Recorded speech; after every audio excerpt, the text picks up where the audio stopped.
بسم اللہ الرحمن الرحیم۔ باب الوضوء مما یشرب منہ السباع وتلغ فیہ، اس سے وضو کرنے کا باب جس سے درندے پیتے ہیں اور جس میں درندے منہ ڈال دیتے ہیں یعنی جہاں پانی موجود ہے تو اس میں سے درندے بھی پانی پئیں، یعنی شیر ہے، چیتا ہے، بھیڑیا ہے، یعنی جو پھاڑ کھانے والے جانور ہیں، چیر پھاڑ کرتے ہیں، اور اس میں اپنا منہ ڈالیں، تو اس پانی سے وضو کرنا کیسا ہے؟ اس تعلق سے اس باب میں حدیث بیان کرتے ہیں۔ فرماتے ہیں اخبرنا مالک اخبرنا یحییٰ بن سعید، ہمیں خبر دی مالک نے، ہمیں خبر دی یحییٰ ابن سعید نے، ان محمد ابن ابراہیم ابن الحارث التیمی، وہ روایت کرتے ہیں محمد ابن ابراہیم ابن حارث تیمی سے، ان یحییٰ ابن عبد الرحمن ابن حاتب ابن ابی بلتعہ، وہ روایت کرتے ہیں یحییٰ ابن عبد الرحمن ابن حاتب ابن ابو بلتعہ سے، ان عمر بن الخطاب رضی اللہ عنہ خرجا فی رکب، کہ حضرت عمر ابن خطاب رضی اللہ تعالی عنہ ایک قافلے میں نکلے، فیہم عمرو بن العاص، اس قافلے میں حضرت عمرو ابن عاص تھے، حتی وردوا حوضا، یہاں تک کہ یہ سب ایک حوض پر اترے، ان حوض کے پاس پہنچے۔ اب یہ خیال ہوا گا کہ پانی ہے راستے میں تو جانوروں کو پلائیں، وضو کریں اور ضرورتیں پوری کریں اس سے، تو ایک حوض پر اترے۔ فقال عمرو بن العاص یا صاحب الحوض هل ترد حوضک السباع، تو حضرت عمرو ابن عاص نے فرمایا اے حوض والے، اے حوض کے مالک یا حوض والے، حل ترد حوضک السباع، کیا تیرے حوض پر درندے آتے ہیں، یعنی کیا تیرے حوض پر درندے بھی پانی پینے کے لیے آتے ہیں؟ فقال عمر بن الخطاب، یہ سن کر کے حضرت عمر ابن خطاب نے فرمایا یا صاحب الحوض لا تخبرنا، اے حوض والے ہمیں بتانا نہیں۔ دو باتیں ہو گئی نا، قافلے میں حضرت عمرو ابن عاص تھے، انہوں نے کیا کہا کہ اے حوض والے کیا تمہارے حوض پر درندے بھی آتے ہیں؟ تو ظاہر ہے ان کے پوچھنے کا مقصد کیا رہا ہوگا، یہی نا کہ اگر درندے بھی آتے ہوں، اس میں سے پانی پی لیتے ہوں، جب تو وہ ناپاک ہو جائے گا تو ہمارے استعمال کے قابل نہیں رہے گا، اور اگر نہیں آتے ہوں گے تو یہ ہمارے استعمال کے قابل ہے، ہم یہاں رکیں۔ اور حضرت عمر فاروق اعظم نے کیا فرمایا فوراً ہی، اے حوض والے بتانا نہیں، لا تخبرنا، یعنی ہمیں خبر مت دو، ہمیں بتاؤ نہیں کہ درندے آتے ہیں کہ نہیں آتے ہیں۔ کیوں نہ بتاؤ؟ فرماتے ہیں فَإِنَّا نَرِدُ عَلَى السِّبَاعِ وَتَرِدُ عَلَيْنَا، کیونکہ ہم درندوں کے جانے کے بعد اترتے ہیں اور درندے ہمارے جانے کے بعد اترتے ہیں۔ جانے کے بعد کہاں سے کر رہے ہیں ترجمہ؟ یہ اعلیٰ آیا ہوا ہے نا، فَإِنَّا نَرِدُ عَلَى السِّبَاعِ، یعنی ہم حوض پر اترتے ہیں درندوں پر، درندے پہلے آئے پی کے چلے گئے تو ہم پہنچے، اور ہم جب پی کے چلے جاتے ہیں تو درندے آتے ہیں، تو اس لیے ہمیں بتاؤ نہیں۔ اب اس کا دو مطلب ہوا، ایک مطلب تو یہ ہوا کہ درندے پئیں یا نہ پئیں، یہ دونوں صورتوں میں پاک ہے، اس لیے بتانے کیا فائدہ، بتاؤ چاہے نہ بتاؤ کوئی فائدہ نہیں، اس لیے کہ وہ بھی آ کے پیتے ہیں چلے جاتے ہیں، پھر ہم آتے ہیں پیتے ہیں ہم چلے جاتے ہیں، تو مت بتاؤ۔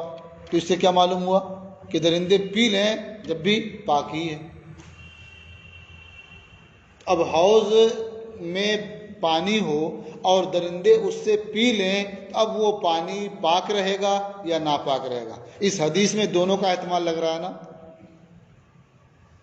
کیوں؟ اب یہاں آپ کو یہ سمجھنا پڑے گا کہ احناف کا مذہب کیا ہے۔ ہمارے امام کا مذہب یہ ہے، جس کا ذکر نیچے ابھی ہو جا رہا ہے، کہ اگر حوض چھوٹا ہے، چھوٹے کا مطلب کیا ہے؟ 10 دردہ سے کم ہے۔ 10 دردہ کتنا ہوتا ہے؟ 10 ہاتھ لمبا 10 ہاتھ چوڑا۔ اور اگر کوئی 15 ہاتھ لمبا ہو اور 8 ہی ہاتھ چوڑا ہو تو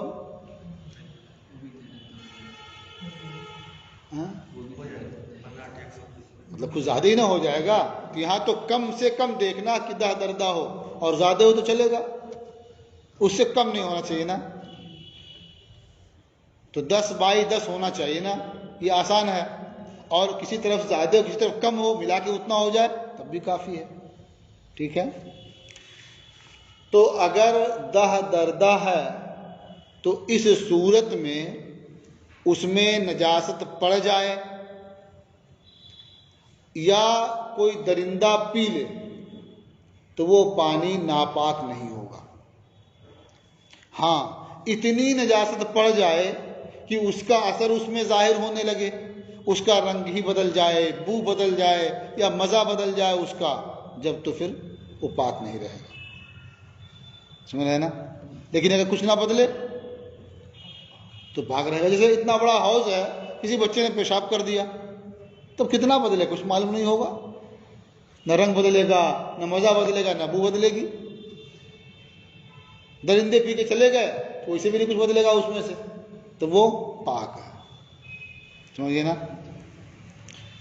اور امام مالک رحمۃ اللہ تعالی علیہ کے یہاں یہ ہے کہ پانی میں جب تک چھوٹا ہو کہ بڑا، اس سے مطلب نہیں ہے، جب تک اس کا رنگ یا بو یا مزہ نہ بدل جائے جب تک وہ پانی پاک رہے گا۔ الماء طہور لا ينجسہ شیء، یعنی پانی پاک ہے، کوئی چیز اسے ناپاک نہیں کرتی ہے، مگر یہ کہ اس کا رنگ یا مزہ یا بو بدل جائے۔ دو صورتیں ہو گئیں۔ امام شافعی رحمۃ اللہ علیہ فرماتے ہیں کہ جب پانی 2 قلہ ہو، قلہ کہتے ہیں بڑے گھڑے کو، جب پانی 2 قلہ ہو تو اب وہ اس سے ناپاک نہیں ہوگا، درندے کے پی لینے سے وہ ناپاک نہیں ہوگا۔ تو اب اس حدیث سے کیا سمجھ میں آتا ہے؟ انہوں نے پوچھا کہ درندے آتے ہیں کہ نہیں آتے ہیں، اس کا مطلب درندے آتے ہوں گے یہ ناپاک ہو جائے گا تو ہمارے استعمال کے قابل نہیں رہے گا، تو لگتا کہ پانی ناپاک ہو جاتا ہے۔ حضرت عمر کے منع کرنے سے کیا معلوم ہوتا ہے کہ وہ چائے پیتے ہوں چائے نہ پیتے ہوں وہ ناپاک نہیں ہوتا ہے۔ تو ایک سے تائید کس کی ہوتی ہے کہ ناپاک ہو جاتا ہے، کوئی قید تو نہیں معلوم ہو رہا اس میں نا۔ تو یہ ہے کہ ناپاک ہو جاتا ہے، ہم بھی کہتے ہیں ہاں کی بعض صورتوں میں ناپاک ہو جاتا ہے، وہ کہتے ہیں ناپاک نہیں ہوتا ہے، تو بظاہر امام مالک کی تائید ہوتی ہے نا کہ ناپاک نہیں ہوتا پانی جب رنگ بو مزہ نہ بدل جائے، لیکن اس سے ہماری بھی تائید ہوتی ہے، کیونکہ ہمارے یہاں تفصیل ہے نا کہ 10 دردہ سے کم ہو تو ناپاک ہو جائے گا، 10 دردہ سے زیادہ ہو تو جب تک رنگ بو مزہ نہ بدلے تو ناپاک نہیں ہوگا۔ تو وہ حوض چھوٹا تھا، یعنی دیکھنے میں 10 دردہ نہیں معلوم ہوتا تھا، اسی لیے انہوں نے یہ سوال کیا کہ درندے آتے ہیں کہ نہیں آتے ہیں۔ 10 دردہ نہیں ہے اور درندے آئیں گے پی لیں گے تو چونکہ ان کا جوٹا نجس ہوتا ہے تو منہ لگا کے پئیں گے پانی نجس ہو جائے گا۔ اور حضرت عمر فاروق اعظم جو فرمایا کہ مت بتانا آتے ہیں کہ نہیں آتے ہیں، کیوں؟ اس لیے کہ حضرات سفر میں تھے، سفر میں ویسی مشقت ہوتی ہے، اور شریعت نے ہمیں ہر چیز کے بارے میں پوچھنے اور تحقیق کرنے کا مکلف نہیں بنایا ہے۔ جب ظاہر کے خلاف نظر آئے تب وہاں پوچھیں گے، تو ظاہر یہی ہے کہ پانی ہے، صاف ستھرا ہے، پاک ہے، وہاں آدمی رہ رہا ہے، لوگ پی رہے ہیں، کھا رہے ہیں، صاف پاکی تبھی نا لوگ استعمال کر رہے ہیں اسے، تو ہمارے لیے پاک، ہم استعمال کر لیں گے۔ ہم تحقیق کر کے مشقت میں نہیں پڑنا چاہتے ہیں، شریعت نے ہر جگہ تحقیق کرنے کا مکلف نہیں بنایا ہے، اس لیے تم بتانا نہیں۔ جب تم نہیں بتاؤ گے تو ہم ظاہر حال پر عمل کر لیں گے، ظاہر کے لحاظ سے وہ پانی پاک ہے، ہم اس کو استعمال کر لیں گے۔ دونوں کوئی تعارض ہوا؟ کوئی تعارض نہیں ہوا نا۔ انہوں نے دیکھا کہ دردہ سے کم ہے، کہیں ناپاک نہ ہو جا رہا، اس لیے پوچھنا چاہا انہوں نے کہا مت بتانا کہیں ہم مشقت میں نہ پڑ جائیں، جو چیز ہم پر لازم ہے ہم کیوں پوچھیں اس کو، اپنا کام کریں آگے بڑھیں۔ بات سمجھ آئی نا؟ اب اسی کو دوسرے انداز میں بیان کرتے ہیں۔ قال محمد اذا کان الحوض عظیما، امام محمد رحمۃ اللہ علیہ نے فرمایا کہ جب حوض بڑا ہو، اب بڑے کا مطلب کیا ہے؟ ان حرکتا منہ ناحیتن، اگر تم اس کے ایک کنارے کو حرکت دو، لم تتحرک بہ الناحیۃ الاخری، تو اس سے دوسرا کنارہ حرکت نہ کرے، تو اس کا مطلب کیا ہو؟ بڑا ہے، سمجھے نا؟ لم یفسد ذالک الماء ما ولغا فیہ من سبع، تو اس میں کسی درندے کا منہ ڈال دینا اس پانی کو فاسد نہیں کرے گا۔ جب حوض بڑا ہوگا، اب کوئی درندہ منہ ڈال دے گا اس میں تو پانی خراب نہیں ہوگا، وہ ناپاک نہیں ہوگا۔ ولا ما وقع فیہ من قذر، اور نہ ہی اس میں کسی غلاظت کا پڑ جانا ناپاک کرے گا۔ الا ان یغلب علی ریح او طعم، مگر یہ کہ وہ غالب آ جائے بو پر یا مزے پر، یعنی اس کا رنگ بدل جائے یا اس کا مزہ بدل جائے یا بو آنے لگے اس میں، تو پھر حکم دوسرا ہوگا۔ مسئلہ اتنی، یہ بڑا ہو تب۔ فَإِذَا كَانَ حَوْضًا صَغِيرًا، اور اگر حوض چھوٹا ہو، چھوٹے کا مطلب کیا ہے؟ ان حرکت منہ ناحیتن، اگر تم اس کے ایک کنارے کو حرکت دو، تحرکت الناحیۃ الاخری، تو دوسرا کنارہ حرکت کرے، اس کا مطلب چھوٹا ہے۔ فَوَلَغَ فِيهِ السِّبَاعُ، تو اب اس چھوٹے حوض میں درندے نے منہ ڈال دیا، او وقع فیہ القدر، یا اس میں گندگی واقع ہو گئی، غلاظت پڑ گئی، لا یتوضأ منہ، تو اب آدمی اس سے وضو نہیں کرے گا، یا مجہول پر ہے لا یتوضأ منہ، تو اب اس سے وضو نہ کیا جائے۔ الا یرا، کیا دیکھا نہیں جاتا ہے؟ اور بعض نسخوں میں الا ترا، کیا آپ دیکھتے نہیں؟ ان عمر بن الخطاب رضی اللہ عنہ کرہ ان یخبرہ، کہ حضرت عمر ابن خطاب رضی اللہ تعالی عنہ نے اس بات کو ناپسند کیا کہ حوض والا انہیں خبر دے، وَنَهَاهُ عَنْ ذَلِكَ، اور اس سے روکا بھی، منع بھی کیا۔ وَهَذَا كُلُّهُ قول ابی حنیفہ رحمہ اللہ، اور یہ سب امام اعظم ابو حنیفہ رحمۃ اللہ علیہ کا قول ہے۔ اپنا مذہب معلوم ہو گیا نا، اور یہ بھی معلوم ہو گیا انہوں نے منع کیوں کیا تھا، اور یہ بھی معلوم ہو گیا کیوں پوچھا تھا انہوں نے۔ سمجھا رہے نا؟ اب ایک شبہ یہ ہو سکتا ہے کہ ایک کنارے کو حرکت دیں، دوسرا کنارہ حرکت نہ کرے، تو حرکت کس طرح دیں تو حرکت نہ کرے؟ بھائی ایک آدمی آہستہ سے پانی نکالتا ہے تو اس طرف ہو سکتا حرکت نہ ہو، اور ایک آدمی ہاتھ رکھ کے اسی میں ہلاتا ہے قاعدے سے، دیر تک جائے گا نہیں ادھر، حرکت نہیں جائے گی ادھر، جائے گی۔ ایک آدمی وضو کرتا ہے تو کم حرکت ہوگی، اور ایک آدمی کود کے نہاتا ہے اسی میں تب زیادہ حرکت ہوگی نا۔ تو کیا مطلب کہ ایک کنارے کو حرکت دیں دوسرا کنارہ حرکت نہ کرے؟ چونکہ حوض میں عموماً وضو کیا جاتا ہے، کود کے نہایا نہیں جاتا ہے، سمجھ رہے نا؟ یہ اور بات ہے کہ جہاں بھی ہوگا بہرحال مدرسہ ہو یا اس کے علاوہ ہی ہو، کہیں نہا بھی لیتے ہوں گے تو کم ہوں گے، ان کا اعتبار نہیں ہوگا۔ اکثر کیا کرتے ہیں؟ اس سے وضو کرتے ہیں، وہ وضو کے لیے بنایا بھی جاتا ہے، تیار بھی کیا جاتا ہے، یا پانی پیتے ہیں پینے کے لیے بنایا جاتا ہے۔ تو سمجھ میں آیا کہ جس کے لیے وہ تیار کیا گیا ہے اسی میں اس کا استعمال دیکھا جائے گا۔ اب آدمی ایک کنارے وضو کرے اس سے، دوسرا کنارہ حرکت نہ کرے، تو وضو کرنے میں کتنی حرکت ہوتی ہے؟ حالانکہ ہلائیں گے تو نہیں اس کو، پانی نکالا کنارے اپنا دھل لیا، کلی کیا، منہ دھلا، یہ نہیں کریں گے۔ اب پانی نکالنے سے وہ دوسرا کنارہ حرکت نہ کرے تو وہ بڑا حوض ہے۔ اسی کا اندازہ فقہاء نے بیان کیا ہے کہ اگر وہ دردہ ہے تو بڑا حوض ہے، کل 100 ہاتھ ہونا چاہیے، کم سے کم 100 ہاتھ. 100 ہاتھ نہیں سمجھ میں آ رہا ہے؟ دردہ کا مطلب 100 ہاتھ ہونا چاہیے. باب الوضوء بماء البحر، سمندر کے پانی سے وضو کرنے کا باب. ایک شبہہ کیا ہوتا ہے کہ اگر پانی کا مزہ بدل جائے تو اس سے وضو کرنا درست نہیں ہے. اور سمندر کا حال کیا ہوتا ہے کہ اس کا پانی نمکین ہوتا ہے، اگر پئیں تو پیا نہیں جائے گا، تو پھر اس سے وضو جائز ہوگا کہ نہیں؟ شبہ پیدا ہوگا نا. تو اسی طرح سے ایک شبہ سامنے آیا تو صحابہ کرام نے سرکار کی بارگاہ میں سوال کیا اور پوچھ لیا اس شبہ کو. تو سرکار نے جواب دے دیا کہ پانی پاک ہے، پاک کرنے والا ہے، اور اس کا مردار حلال ہے. 2 باتیں فرما دی، کیونکہ مسافروں نے پوچھا تھا جو سمندر کا سفر کرتے تھے، تو آج پانی کے بارے میں پوچھا ہے تو کل پوچھیں گے اس کی مچھلی کے بارے میں. ساتھ ہی بتا دیا، ایک کام آئے ان کے. سمجھے نا؟ تو یہ حکمت ہوتی ہے کہ سائل کو دیکھ کر کے جواب دیا جاتا ہے، جو اس کے کام کا ہے اس کا اضافہ کر دیا اس میں. تو سوال تھا خالی پانی کے بارے میں، وضو کرنے نہ کرنے کے بارے میں، اور جواب ان کے کھانے کے بارے میں بھی دے دیا. سمجھے نا؟ دیکھیے،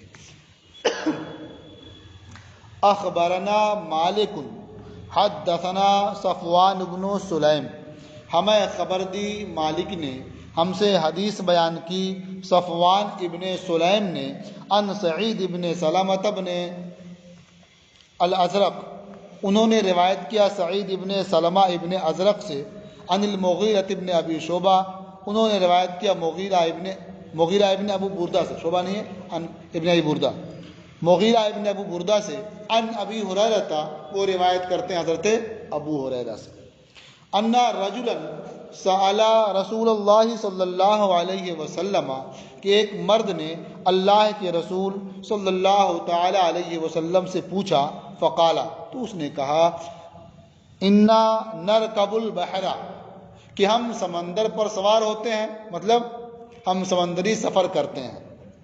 آدمی کشتی میں سوار ہو، پانی والے جہاز میں سوار ہو، پھر وہ پانی میں چلے، کہاں سوار ہے؟ وہ پانی پہ سوار ہے نا، وہ بالواسطہ. جیسے آپ چپل پہنے ہوتے ہیں نا، یہ زمین پہ چل رہے ہیں، آپ چپل پہ چل رہے ہوتے ہیں نا، یہ چل رہے ہیں زمین پر حقیقت میں. تو ایسے ہی سوار تو کشتی پر ہے یا جہاز پر پانی والے، لیکن کہاں چل رہا ہے؟ وہ پانی ہی پر نا، تو پانی پر گویا سوار ہے وہ. تو پھر بیان کیا، انا نرکب البحر، یعنی ہم سمندری سفر کرتے ہیں، ہم سمندر پر سوار ہوتے ہیں. وَنَحْمِلُ مَعَنَا الْقَلِيلَ مِنَ الْمَاءِ، اور ہم اپنے ساتھ تھوڑا پانی رکھتے ہیں. ظاہر بات ہے، مسافر کتنا پانی رکھے گا؟ جتنا اٹھا کے لے جائے گا اتنا رکھے گا نا. تو ہم اپنے ساتھ تھوڑا پانی رکھتے ہیں. فَإِن تَوَضَّأْنَا بِهِ عَطِشْنَا، تو اگر ہم اس پانی سے وضو کر لیں تو ہم پیاسے ہو جائیں گے. عطشنا، اب پینے کے لیے کہاں پائیں گے؟ أَفَنَتَوَضَّأُ بِمَاءِ الْبَحْرِ، تو کیا ہم سمندر کے پانی سے وضو کریں؟ یعنی ہم اس پانی وضو کر لیں تو ہمارا وضو ہو جائے گا. فقال رسول اللہ صلی اللہ علیہ وسلم، تو اللہ کے رسول صلی اللہ تعالی علیہ وسلم نے ارشاد فرمایا، هو الطہور ماؤہ الحلال میتتہ، یعنی وہ پانی، اس کا پانی پاک ہے، پاک کرنے والا ہے. طہور کہتے ہیں پاک کرنے والے کو، تو پاک بھی ہے اور پاک کرنے والا ہے. تو الطہور ماؤہ، اس کا پانی پاک کرنے والا ہے. الحلال میتتہ، اور اس کا مردار حلال ہے. اب مچھلیاں اس میں ہوتی ہیں، آپ نے نکالا مچھلیاں مر گئیں تو آپ کے لیے حلال ہے. ہاں، وہ مچھلیاں جو اپنے سے الٹ کے تیرتی رہتی ہیں وہ حلال نہیں ہوئی. سمجھئے نا؟ ہاں. قال محمد وبہذا ناخذ، امام محمد رحمۃ اللہ علیہ نے فرمایا اور ہم اسے اختیار کرتے ہیں. ماء البحر طہور کغیرہ من المیاہ، سمندر کا پانی پاک کرنے والا ہے جیسے دوسرے پانی پاک کرنے والے ہیں.